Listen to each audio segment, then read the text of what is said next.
Hello everyone, welcome to my YouTube channel let's study साथ साथ। तो जैसा कि आपको पता है, अभी इस चैनल पर विलियम वर्ड्सवर्थ की क्वेश्चंस की सीरीज चल रही है और आज या कल में इसका ये लास्ट पार्ट होगा।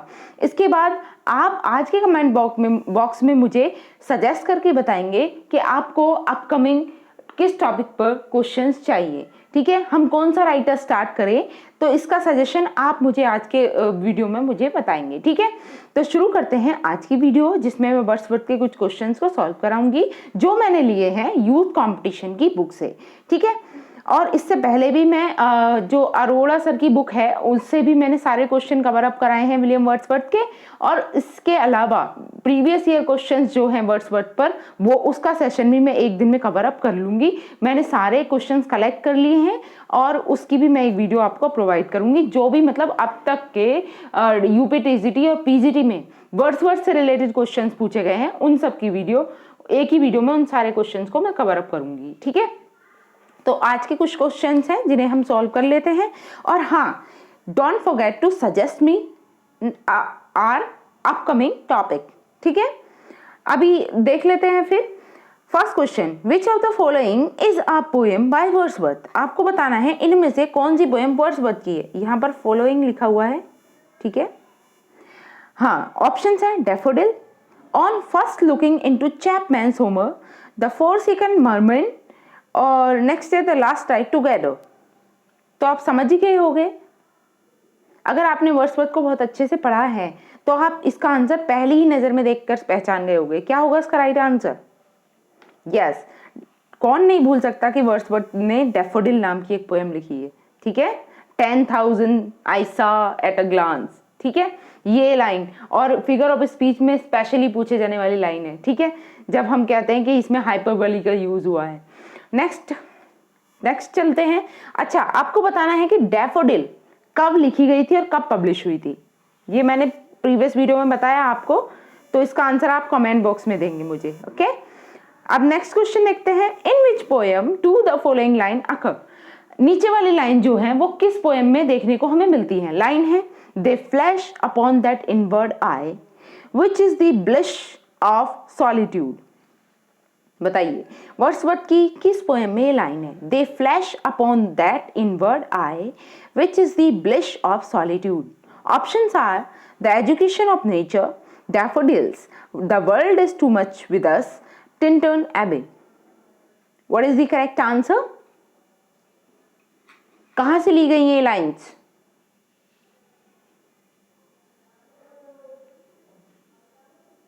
सोचिए, आंसर कीजिए।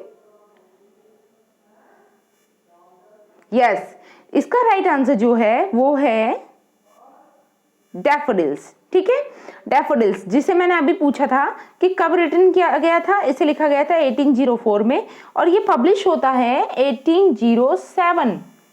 ठीक है, और किस में पब्लिश हुआ था? पोएम्स इन 2 वॉल्यूम में। ओके, और बेसिकली ये लाइंस जो ली गई हैं वो डैफोडिल से ही ली गई हैं। लाइन क्या है? They flash upon the inward eye which is the bliss of solitude.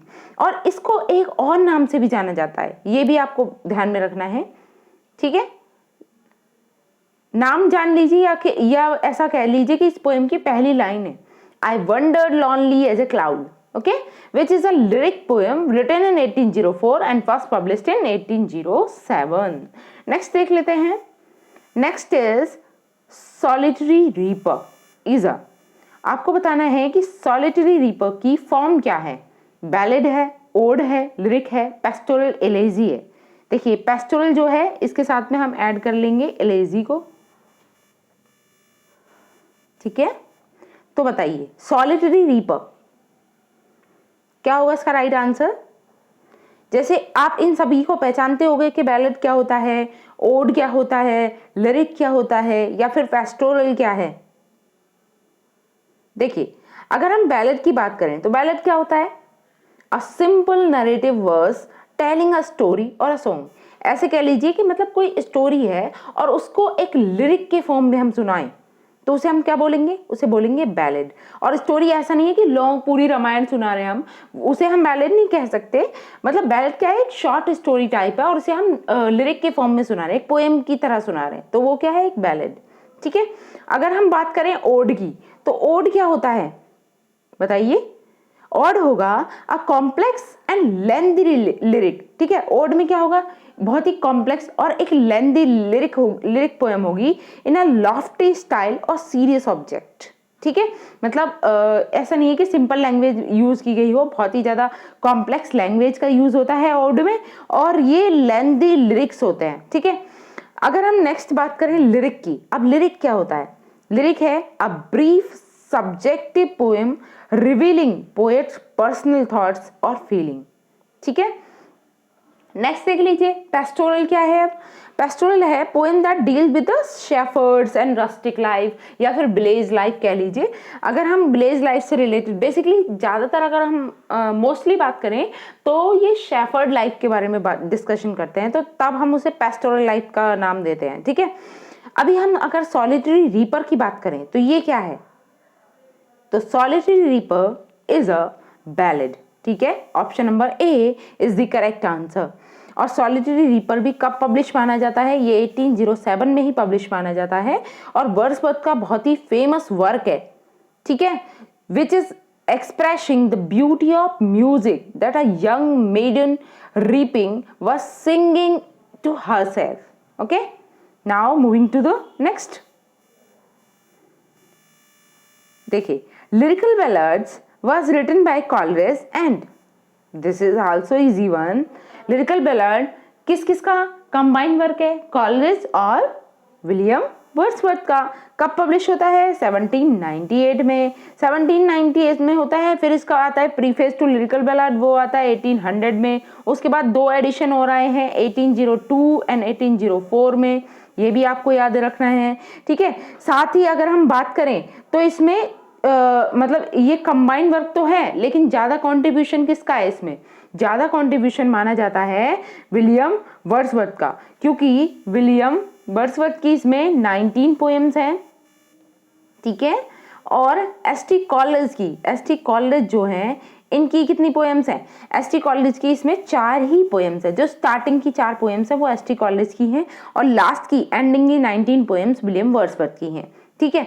Total कितनी पोएम्स हो गई फिर लिरिकल बैलाड में कितनी पोएम्स हुई? 23 poems. There are 23 poems in this work, ठीक है। I hope you will understand. Now moving to the next. Wordsworth compose some of his, sorry यहाँ पर थोड़ा मिसप्रिंट हुआ है, some of his finest poem, यहाँ पे लिखते हैं फाइनेस्ट पोएम, ठीक है। Finest poem, Wordsworth compose some of his finest poems during the year. इसमें कहा गया है कि वर्ड्सवर्थ ने अपनी जो सबसे बेस्ट पोएम है वो किन ईयर्स के दौरान पब्लिश की थी? ऑप्शंस हैं 1798 to 99, 1778 to 79, 1788 to 89, 1768 to 69। What is the correct answer? इसका राइट आंसर क्या होगा? अगर आप अंदाजा भी लगाएं तो अगर हम लिरिकल बैलाड की बात करें तो लिरिकल बैलाड उसका सॉरी वर्ड्सवर्थ का आई विल अबाउट टू से Shakespeare, sorry for that, Wordsworth का मोस्ट फेमस वर्क माना जाता है, ठीक है। अब लिरिकल बैलाड की अगर हम पब्लिकेशन की बात करें तो पहली बार कब पब्लिश हुआ था? 1798 में पब्लिश हुई थी, ठीक है। सबसे फाइनेस्ट वर्क उसे ही माना जाता है, और इसी के हिसाब से अगर हम उस ईयर की बात करें, उस पर्टिकुलर ईयर की जिसमें शेक्सपियर की, सॉरी मैं बार बार रिपीट कर रही हूँ, शेक्सपियर जिसमें वर्ड्सवर्थ की पोएम्स सबसे ज़्यादा पब्लिश हुई हैं, वो सबसे फेमस पोएम्स पब्लिश हुई हैं, वो है 1798 to 99। Okay, now moving to the next. Wordsworth poem mostly deal with, William Wordsworth की पोएम्स जो हैं वो ज़्यादातर किस चीज़ से डील करती हैं? Politics, city life, humble and rustic life, revolution. I think आपको कोई प्रॉब्लम नहीं होगी इसका ऑप्शन चूज करने में। क्या है इसका right answer? This is the easiest one. Yes, अगर आप थोड़ा सा भी वर्ड्सवर्थ के बारे में जानते हैं तो क्या है, ये एक नेचर पोएट हैं और ये मतलब विलेज लाइफ से रिलेटेड चीज़ें ज़्यादा समझते हैं, और सिटी से इग्नोरेंस बनाते हैं, ठीक है। तो राइट आंसर क्या हो जाएगा, humble and rustic life. Option number C is the correct answer. Now moving to the next is Wordsworth before his death resided at। Wordsworth अपनी मृत्यु से पहले कहां पर रहते थे या कहां पर रहा करते थे? ऑप्शंस हैं Rydal Mount, Grasmere, Parsonage, Dove Cottage या फिर Allan Bank. What is the right answer? सोचिए और आंसर कीजिए। इसका राइट आंसर क्या होगा? Wordsworth before his death resided at, yes, ये रहते थे रेडल माउंट में, ठीक है, ध्यान रहेगा, रेडल माउंट, ठीक। वर्ड्सवर्थ जो थे वो मूव्ड हो गए थे रेडल माउंट को विद हिज फैमिली इन 1813 और इसी ईयर याद हो आपको तो क्या हुआ था, बताइए। नहीं सॉरी, वो 1830 नहीं, आई थिंक 1853 है जब ये पोएट लॉरेट भी बनते हैं, ठीक है, अंटिल हिज डेथ, और अपनी डेथ तक ये यहीं पर रहते हैं रेडल माउंट में ही, ठीक है। Now moving to the next, William Wordsworth Tintern Abbey is, William Wordsworth की जो टिंटन एबे है उसकी फॉर्म क्या है, किस जॉनर का है वो? ऑप्शन है a dramatic monologue, a dramatic lyric, a dramatic epic, none of the above. What is the correct answer? William Wordsworth Tintern Abbey is,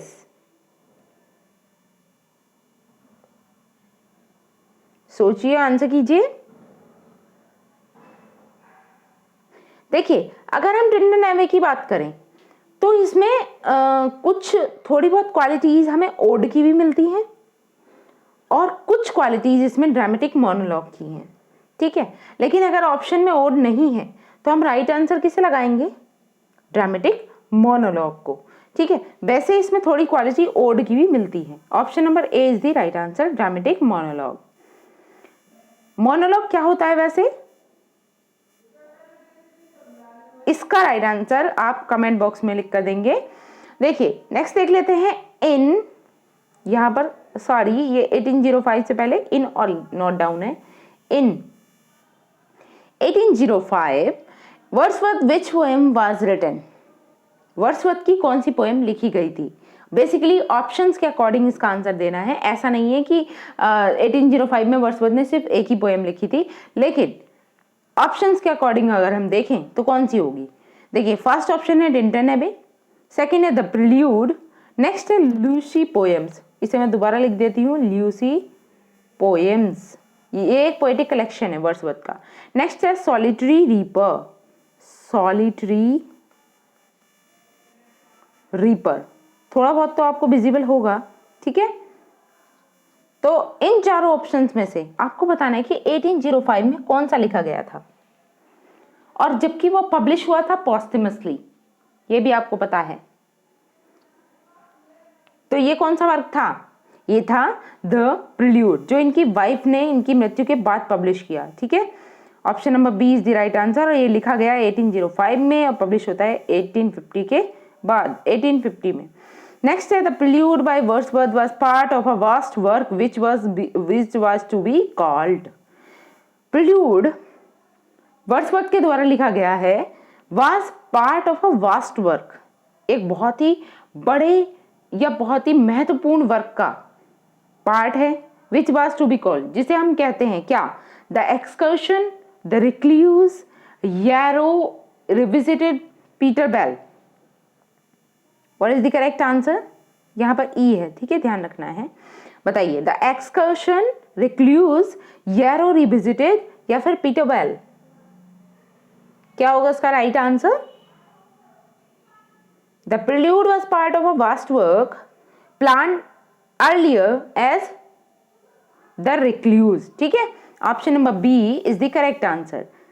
now moving to the next, a violet by a mosey stone half hidden from the eye is a quote from the, ये quote कहाँ से ली गई है?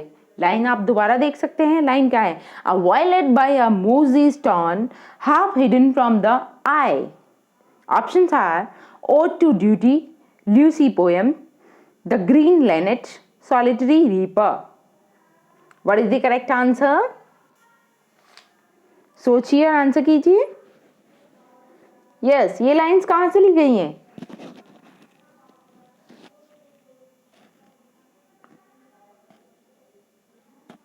ये जो lines ली गई हैं वो ली गई हैं ल्यूसी पोएम्स से, ठीक है। और बेसिकली ये ल्यूसी पोएम्स का एक हिस्सा है, क्योंकि ल्यूसी पोएम तो एक पोएटिक कलेक्शन है, उसमें एक पार्ट है, उसका नाम है she dwelt among the untrodden वे, उससे ये लाइन ली गई है, ठीक है। आपको ये भी ध्यान रखना है कि कहाँ से ली गई है, she dwelt upon the among the untrodden way से। Next, which of these travel poems belong to William Wordsworth. अब इनमें से कौन सी ट्रैवल पोएम है जो वर्ड्सवर्थ से बिलोंग करती है? ऑप्शन है डिस्क्रिप्टिव स्केचेस, नेक्स्ट है sketches of natural, civil and political state of Switzerland, sketches of nature, a vivid sketch and picture of our time. What is the correct answer? बताइए। I hope background की जो sound है वो आपको disturb नहीं करेगी, आप फोकस करेंगे अपनी स्टडी पे, ओके। तो इसका राइट आंसर क्या होगा? देखिए, इसमें अगर हम बात करें तो ट्रैवल पोएम मानी जाती है बेसिकली वर्ड्सवर्थ की डिस्क्रिप्टिव स्केचेस, ठीक है। Option number A is the right answer. Now moving to the next, lyrical ballads appeared in. Lyrical ballad कहाँ अपीयर होता है? अपीयर्ड विद मतलब किसके साथ अपीयर हुआ था? देखिए, बहुत ही ईजी है, ऑप्शन अगर आप पढ़े होगे तो।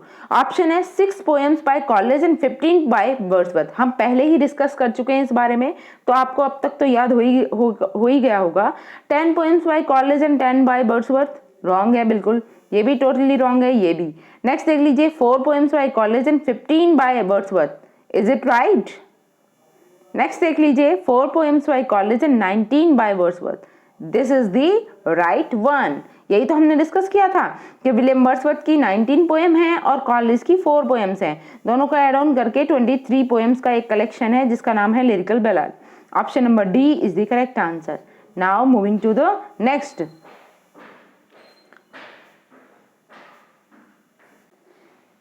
नेक्स्ट देख लीजिए, emotions reconnected in tranquillity, the profound philosophy of Wordsworth was rejected bye.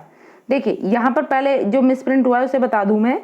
यहाँ पर लिखा हुआ है इमोशंस रिकनेक्टेड, ये टी और ये डी, ठीक है, रिकनेक्टेड, इमोशन रिकलेक्टेड बेसिकली यहाँ पे लिख देते हैं। देखिए, इमोशंस ये तो आपको दिख ही रहा होगा, इमोशंस के बाद है recollected, emotions recollected in tranquillity, ये जो लिखा हुआ है ना, ये है ट्रैंक्विलिटी। आई होप मेरी हैंड राइटिंग आपको समझ आ रही होगी, ट्रैंक्विलिटी, ठीक है।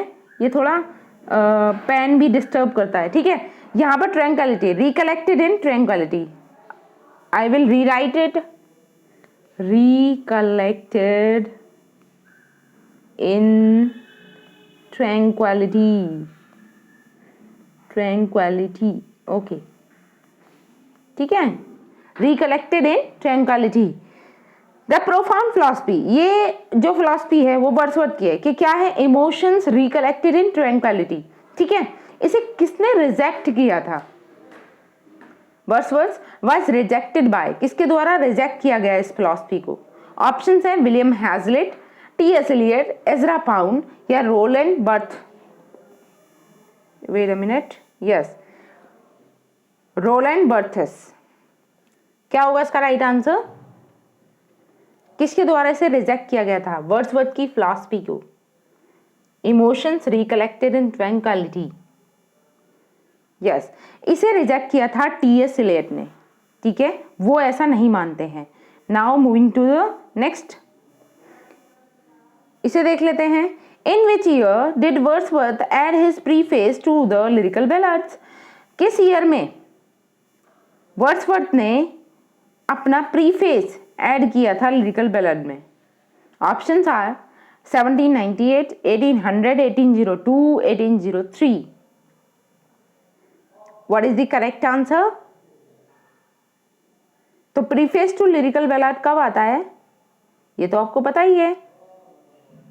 Yes, the right answer is 1800। Now moving to the next. The title of Wordsworth first poetical volume is.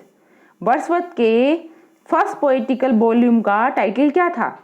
Options are descriptive sketches, lyrical ballads, intimation of immortality, prelude. What is the correct answer? The very first poems of Wordsworth. देखिए, पहली बार Wordsworth की जो poetic collection आया था वो publish होता है 1793 में, ठीक है। और ये एक कलेक्शन था जिसका नाम था N evening walk and descriptive sketches, ठीक है। अब इसमें इवनिंग वॉक तो दिया नहीं है, तो राइट आंसर क्या हो जाएगा? Descriptive sketches. बेसिकली इसका पूरा नाम कह लीजिए, दो टाइटल से पब्लिश हुआ। जो पोएटिक कलेक्शन थे वो दो पब्लिश हुए थे, एक था एन इवनिंग वॉक और सेकंड था डिस्क्रिप्टिव स्केचेस। अगर आपके लिए ऑप्शन में इवनिंग वॉक भी आता तो दोनों आंसर होते, डिस्क्रिप्टिव स्केचेस भी और एन इवनिंग वॉक भी, ठीक है। और had borne testimony to the wealth of his sensory notation. Okay, now next is, to me the meanest flower, the blows can give thoughts that do often lie to deep for tears. To me the meanest flower, the blows can give thoughts that do often lie to deep for tears. Who said it? किसने ये कहा है? Option है John Keats, Alfred Tennyson, P B. Shelley, none of the above. What is the correct answer? किसके द्वारा कहा गया है? Who is this speaker? To me the meanest flower, the blows can give thoughts that do often lie too deep for tears. सोचिए, answer कीजिए, क्या होगा इसका करेक्ट आंसर? किसके द्वारा कही गई ये बात? देखिए, इसमें से ऐसा कोई भी नहीं है जिसके द्वारा कही गई है। बेसिकली ये स्पीकर वर्ड्सवर्थ ही हैं और ऑप्शन में वर्ड्सवर्थ दिए नहीं गए हैं, ठीक है। ये वर्ड्सवर्थ के द्वारा ही कहा जाता है, इसलिए नन ऑफ दी अबव हो जाएगा, क्योंकि वर्ड्सवर्थ ने, और ये कहाँ से लिया गया है? Ode to intimation of immortality से, ठीक है, जो वर्ड्सवर्थ के द्वारा लिखी गई है। Now next, Lucy poems by William Wordsworth refer to. Lucy poems जो हैं विलियम वर्ड्सवर्थ की, वो किसे रेफर करती हैं? Wordsworth early poems, a group of 5 lyrics by Wordsworth, poems of Wordsworth in collaboration with Coleridge, Wordsworth humorous poems. What is the correct answer? सोचिए, answer कीजिए। Yes, इसका करेक्ट आंसर है option B, a group of 5 lyrics by Wordsworth, ठीक है। The Lucy poems are series of 5 poems compose by Wordsworth. कब लिखी गई थी ये? कंपोज की गई थी 1798 टू 1801 में, ठीक है, ये कंपोज की जाती हैं। All but one were first publish during 1800 in the second edition of lyrical ballad, a collaboration between Wordsworth and ST. College. Now moving to the next. Sorry, yes, हमारी PDF थोड़ी ऊपर चली गई थी। Yes, यहीं से है। देखिए, अभी हमने ये कवर अप किया। Now next क्वेश्चन है ये, No nightingale did ever chant more welcome notes to weary bands of travelers in some shady hunt among Arabian sands. From where are the above quoted lines of Wordsworth? ये lines कहाँ से ली गई हैं Wordsworth की? Line दोबारा देख लीजिए। लाइन है, No nightingale did ever chant more welcome notes to weary bands of travelers in some shady hunt among Arabian sands. ठीक है, ऑप्शंस हैं Solitary reaper, Ode to the nightingale, Ode to a nightingale, To the cuckoo या To a skylark. What is the correct answer? Yes, इसका right answer है solitary reaper. Solitary reaper में ही writer इस तरीके की बात कहते हैं। Wordsworth was a great romantic poet and in his poetry each and every traits of romanticism can be traced. These lines are from Solitary Reaper. This poem is about a lonely lass who reaps on the highland. The poet shows how the nature is sympathetic with her in her sufferings and sorrows. Next, who said the poet is a man speaking to man? किसने कही ये बात? The poet is a man speaking to man. Options are T.S. Eliot, S.T. Collins, Dr. Samuel Johnson, William Wordsworth. What is the correct answer? सोचिए, answer कीजिए. Who is the speaker? The poet is a man speaking to man. तो आप समझ ही गए होंगे. Right answer क्या होगा? William Wordsworth. ठीक है.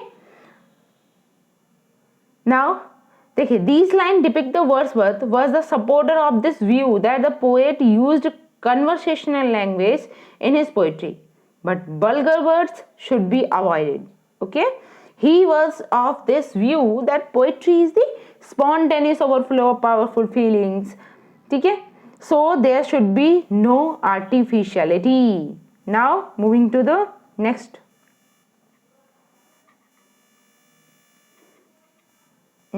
Wait a minute, my apology. I think हम ज़्यादा आगे बढ़ गए हैं. हमारी PDF Bliss was, ये हम कवर अप कर चुके हैं. Wordsworth was a romantic poet. This is also who among the following interpreter the preludes consist. Since whose line these? Think.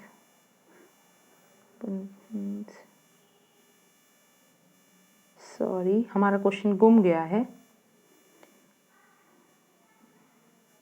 देखिए, इसे कवर अप किया था अभी हमने. नाउ नेक्स्ट देख लेते हैं. The lake district in England is associated with. जो लेक डिस्ट्रिक्ट है इंग्लैंड का, वो किससे एसोसिएटेड है? Options are William Blake, William Collins, William Shakespeare, William Wordsworth. क्या होगा इसका राइट आंसर? तो लेक पोएट बेसिकली 3 राइटर्स को कहा जाता है. कौन कौन से हैं? एस.टी. कॉलिंस हैं, विलियम वर्ड्सवर्थ हैं और सदे हैं. ठीक है, तो राइट आंसर क्या हो जाएगा? William Wordsworth. ठीक है, William Wordsworth is a romantic poet.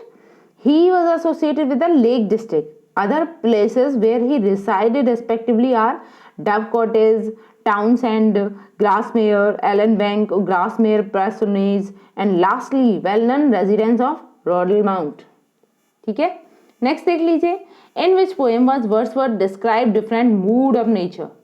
बताइए, ऐसी कौन सी पोएम है जिसमें वर्ड्सवर्थ ने डिस्क्राइब किए हैं different moods of nature? Options are the daffodils, lines written above Tintern Abbey, an evening walk, the excursion. What is the right answer? सोचिए, आंसर कीजिए. Yes, the correct answer is lines written above Tintin Abbey. ठीक है, और basically इसका complete title भी आपको याद होना चाहिए टिंटन एबे का, उसे भूलना नहीं है. इसका जो कंप्लीट टाइटल वो क्या है? A few miles above Tintern Abbey. ठीक है, on revisiting the bank of the Wye during a tour in July 13, 1798. This is the complete title of this poem. Now moving to the next, और आज का हमारा ये last question होगा. ठीक है, क्वेश्चन है, will no one tell me what she sings, perhaps the plaintive number flow for old unhappy far off things and battles long ago. The above lines occurs in. ये lines कहाँ हमें देखने को मिलती हैं? ये मिसप्रिंट हुआ है, occurs है यहाँ पर. ठीक है, options are Solitary Reaper, 3 years she grew, Michael, and Evening Walk. सोचिए, आंसर कीजिए. देखिए, आप सिंगिंग से ही समझ गए होंगे. आप आपको एक ट्रिक बताते हैं. ट्रिक क्या है कि अगर आपको किसी वर्ड्सवर्थ की कोई कोटेशन है, आपको समझ आ रहा है कि ये वर्ड्सवर्थ की है और ये सिंगिंग से रिलेटेड है.